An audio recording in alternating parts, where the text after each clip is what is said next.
Hi there, it's Tammy here. If you're pregnant and working in a professional capacity, I have a question for you. As women, when your profession is so intrinsic to your identity, how do you navigate the impending changes to your professional identity during pregnancy? Certainly something to think about, right? Because there is no doubt that pregnancy is a vast time of change. The maternal metamorphosis, so to speak. Well, that's exactly what I call it anyway. And in an area of our identity that has the capacity for you to feel adrift in the metaphorical sea of change are the impending changes to your professional identity. So as the birth gets closer, so too does your maternity leave. And what this means and the length of time away from your profession is obviously going to be different for every single woman, right? For some, this is going to be a permanent change, For others, this can be a matter of days, weeks, months, or even a few years. Now, each path is as unique as the person taking it. And every path comes with its own unique set of challenges as you work towards defining or redefining this new version of yourself, both in your personal and your professional life. Of course, like with all things, these challenges won't be known until you're actually on the path itself. But just because you're not entirely sure what lays ahead, it doesn't mean that you can't prepare yourself in part for these changes, for these challenges, right? To not even consider this might actually even be seen as reckless, because the reality is change is coming. And when so much is tied to our professional identity, from our economic independence, social contact, and the part of us that is defined by what we do, this change can actually be very hard to navigate. And this is especially so for first-time mothers who are used to having a level of confidence and certainty in their professional lives. Yet they're embarking on a new role that they have no previous experience in. And let's be real here, any new role is daunting. So the fears attached to the new role of being a parent aren't exactly make-believe, right? They are real because there is just so much unknown, and the unknown is scary.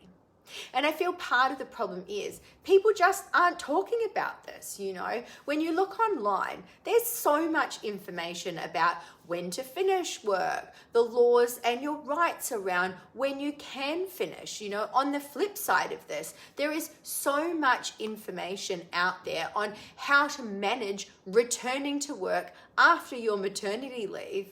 But to be honest, there's actually not a whole lot out there that talks about the social and psychological impact of finishing work for an extended period of time is actually going to have on a woman as she becomes a mother, and how to best navigate this period of intense change. And when we look at our professional life, our jobs, they kind of give our life structure, right? They provide kind of personal growth and development as well as social contact. The research also shows that our jobs are actually a really important source of respect, This same research also shows that stay-at-home mothers, or I think the word that they used was homemakers, actually struggle more than working people with issues of self-esteem. And it's also important to note here that this also applies to the retired population, the unemployed, and people who are unable to work due to various medical conditions. So it's not just homemakers alone. Then, of course, you have the internal reorganization that needs to happen during pregnancy, which your professional identity is absolutely a part of. When you add all of these changes to the vast changes you're experiencing in your physical body and how these changes relate to body image, this all has a compounding effect on a woman's overall self-esteem. And self-esteem is certainly an issue that needs to be addressed during the maternal metamorphosis, because it genuinely does have the potential to directly impact your health and well-being. And studies have even shown that self-esteem generally, get my words out, decreases during pregnancy. It then increases for a 6-month period after the baby's born, and then gradually decreases again until the baby reaches about 3 years old. And part of this can be attributed with the feelings of isolation that go along with not engaging in your professional life, right? That feeling of isolation is certainly something that's been echoed to me by many of the postnatal women that I've worked with in my face-to-face business. And the reality is, it's not just the isolation from your professional life, it's a general sense of isolation itself, where some women can go an entire day without even talking to another adult. I mean, this can be a brutal experience when you're used to interacting in an engaged way with other adults on a daily basis before you had children. And your professional identity is so strongly linked to feelings of self-worth that your relationship satisfaction can actually also be affected by changes in your professional life, with one study showing that the decline in relationship satisfaction was especially strong in mothers who stopped working when they had their first child. It's wild, right? Now, this of course can be attributed to so many things, including, but not exclusive to, things like changes to the distribution of household tasks, loss of financial independence, feelings of isolation, and a general feeling of resentment that your partner gets to continue to interact with the world in general and engage in their professional life while your life has actually changed immeasurably. You know, they don't seem to be affected by having a child as much as you are. But of course, it's not all doom and gloom. For those with high pressure jobs that come with a lot of stress, you know, some women actually find maternity leave to be a lot less stressful for them. And many women find becoming a mother gives them actually a very different perspective on their work and their body image, a more positive one, right? Their priorities have shifted. So they no longer demand perfection of themselves or have to constantly strive to hit professional milestones. And this time can also be an amazing opportunity to reinvent your professional persona and take risks that, you know, maybe you might not have taken before. It's even possible to upskill or retrain yourself and totally change direction or trajectory in your career during this period. And there are certainly two sides to this coin, and I believe acknowledging this big shift is happening ahead of time, you know, having an understanding around how this may affect you, preparing for these changes prior to taking your maternity leave. All of these things can actually have a hugely positive impact on how you navigate this period.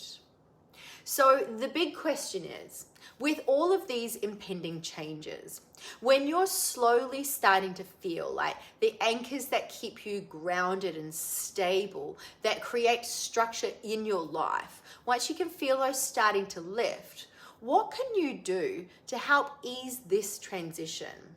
And I've come up with a few things that might help. Now, of course, we can't get into too much detail in here, and we go into much greater detail on many of these aspects in the mindset section of the pregnancy process program. But for the sake of this video, this is a really good place to start. And the first thing is redefine who you are before being plunged into motherhood. And this means, who are you outside of your professional life and outside of being defined as a mother? I mean, you could almost look at this in the same way that you might approach, say, doing something like creating a dating profile or your resume, right? You want to start thinking about things like, what are your interests and hobbies? What areas of personal development are you interested in? how your friends would describe you, your role in your greater family. Are you a sister, a daughter, an auntie, a granddaughter, a godparent? What do you actually do with your spare time? What are your spiritual beliefs? What are your political views? What does health and well-being mean to you? What are your values and your principles? These are just some of the things that I believe make us who we are as people as a whole, the things that define us away from our professions. Sure, all of these kind of influence one another, but starting to think about all of the other things in your life that make up the rich tapestry that is you is actually really important, as it gives us the opportunity to take a step back and see ourselves with a kind of wider lens than one that we typically look at, ourselves with when we're in our structured day-to-day lives. We don't take this time to do these things. And the main thing is that you also want to create some room for a shift in these values and priorities. Knowing your values, your guiding principles, and your priorities, of course, is extremely valuable. But like everything, there always has to be room for growth and change in there. And these things are there to guide you, not to set you in stone. And when you add another human into the mix, things are 100% bound to change. And once baby's born, there's going to be a huge change in your priorities. Spending time as a family unit and taking care of your baby are likely going to be your number one priority. And you may also feel a shift in some of your values and your principles, which if you're not prepared for or understand that this is all happening under the surface, it can actually have you feeling a little bit off balance, like something's not quite right, like something's going on and you're not quite sure what it is. This feeling of kind of undefined change can actually make us uneasy because you just can't put your finger on it.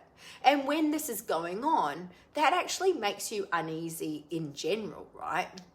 The main thing again is to recognize that these changes are happening and allow some kind of flexibility in them. So if you do know your values, your guiding principles, and your priorities, I'd actually take some time to think about where the shifts in these might actually be ahead of time. And if you're not even sure what yours are, it might be a good time to start thinking of them, so you're not actually thrown off balance when unconsciously these things start shifting without you even realizing it. Now, another thing to remember is that the 4th trimester is a really real thing. This is an extremely important part of your pregnancy journey. The first 12 weeks after birth, after the birth of your baby, are crucial to your recovery. They're also the first 12 weeks in your journey as a mother. And during this time, I would absolutely encourage you to do as little as possible except focus on bonding with your baby. Navigating that steep learning curve of that thing called motherhood, being kind to yourself and letting your body recover. I don't believe that there's any room in this period for pressure on yourself to bounce back or even to start thinking about losing your baby weight.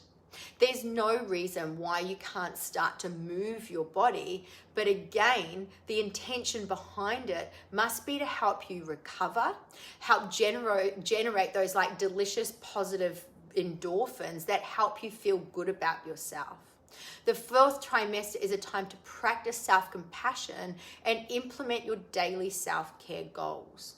And this is not the time to be setting yourself up for unrealistic expectation, which actually brings me to the next point.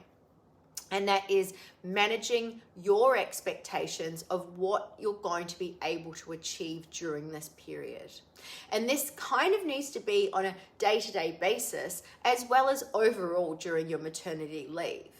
Now, of course, this is going to be different for everyone. depending on how long your maternity leave actually lasts for, or whether or not you're even going to go back to work, I know some women who have actually continued their law degree during this phase of their life. I mean, can you imagine that? Imagine doing a law degree when you've just had a baby. It's crazy. Anyway, there is no right or wrong here, and every circumstance is individual, and that person I have so much respect for, so I'm not making a joke out of it. But it is really important to remember the fourth trimester only finishes at 12 weeks post-birth. Setting expectations of starting a project that you've always wanted to do but never had time for is actually potentially setting yourself up to fail in a time where you need to feel like you're succeeding. Even on a day-to-day basis, things are going to be different. What you're going to be able to achieve each day is going to be different. And it's there that I always recommend that clients think about what's truly important to them, their daily non-negotiables. And this could be something like making sure that their bed is made and that they've showered and dressed and done their hair and makeup every day, right? Now, obviously, that to you might sound ridiculous, but I have clients who know that doing these things makes them feel like themselves. And during a time where nothing is normal, to them, it's, it's all new, it's all strange and unfamiliar. These small daily tasks anchor them to the person that they recognize as themselves. It seems like small things, making the bed, having a shower and doing your hair and makeup now, but wait till you have a baby and see if that changes. And again, everyone's daily task is going to be different because every person is different. So I'd actually encourage you to choose daily achievable goals that make you feel like your day's been successful, even if nothing else gets done that day. Remember, it's okay if you don't enjoy every moment. Prepare yourself mentally that there are going to be days where you wish you were going to be back at work, or you were going to work in general. Becoming a parent is actually one of the largest transitions in life, And like all transitions, there are going to be times that you wonder whether you made the right decision or not. There may even be times where you think you've made a huge mistake. There is no guilt in feeling like being a full-time parent is difficult, or that you don't enjoy being with your baby 24 hours a day, 7 days a week. When else in your life have you ever been with another person 24/7? Pretty much, I would doubt even your partner, right? We all need space to be ourselves.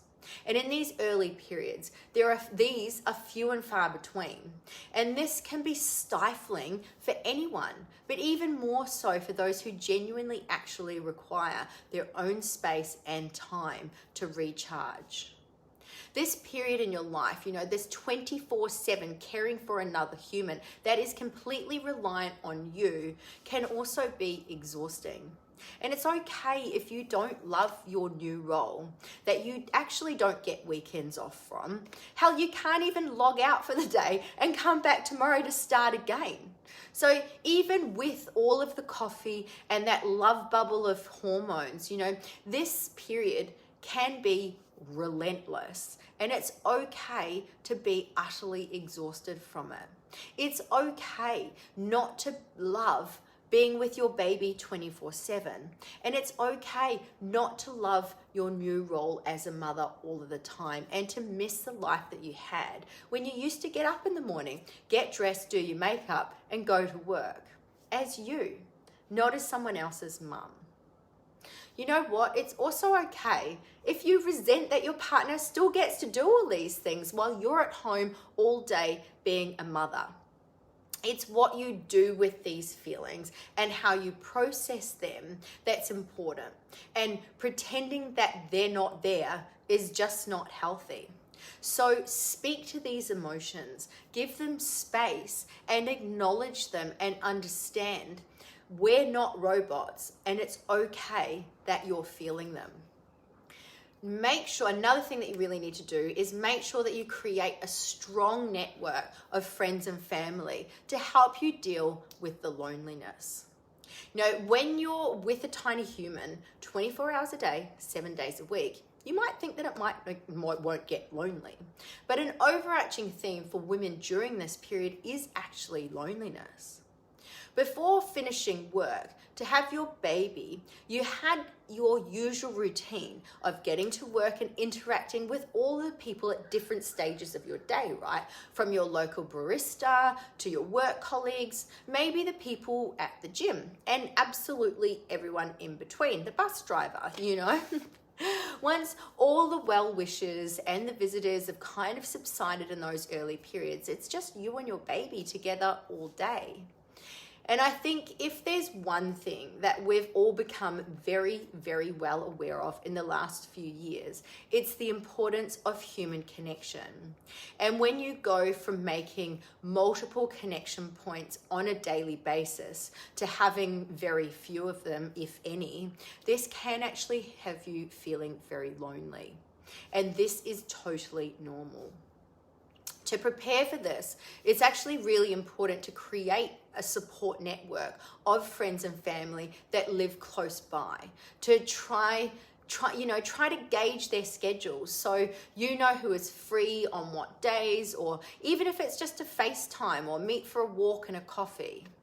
Continuing to remain connected to friends and family during this time is vitally important.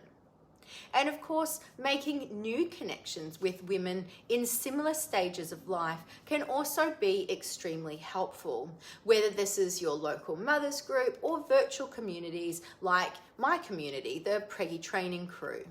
So if you want to apply to join my community, feel free to head to the link in my bio or the video description and apply to join. It's my private but definitely complimentary community.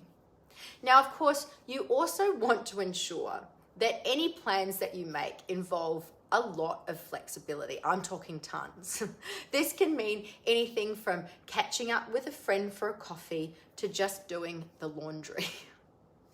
While in your professional life, you can multitask like a boss and organize a team of people with military precision, ensuring whatever task that you're undertaking is an absolute success.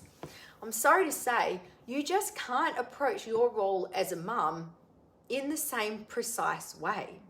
You always have to allow room for error, room for the craziness and the chaos to creep in, and room for the days where you feel like your only job is to keep you and your baby alive and happy as possible in the moment. That's the only thing that you can do.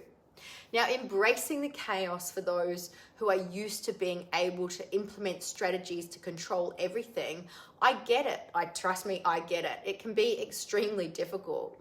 But if you always allow room for error and factor in the buffer and make space for days where nothing goes to plan except that you kind of got dressed and kept everyone alive, then that's okay too, I think in all this, the most important thing to remember is that your strength and capacity as a woman, you need to remember that any obstacles you're facing will pass. And with each passing obstacle, what remains is more experience, more resilience to be able to draw down on for next time. And of course, we all doubt ourselves when we're navigating new experiences or new roles, regardless of whether it's in our professional or our personal lives. But like if you were starting a new role in your professional life, you would absolutely prepare for it, right? You can prepare yourself for the challenges ahead in a similar way by acknowledging that they will be there and having an understanding around how these might affect you.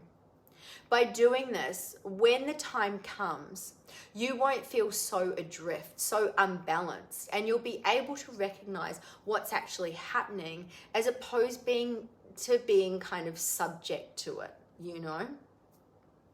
So I think that's it from me today. I hope this video helped, and I'll see you in the next one.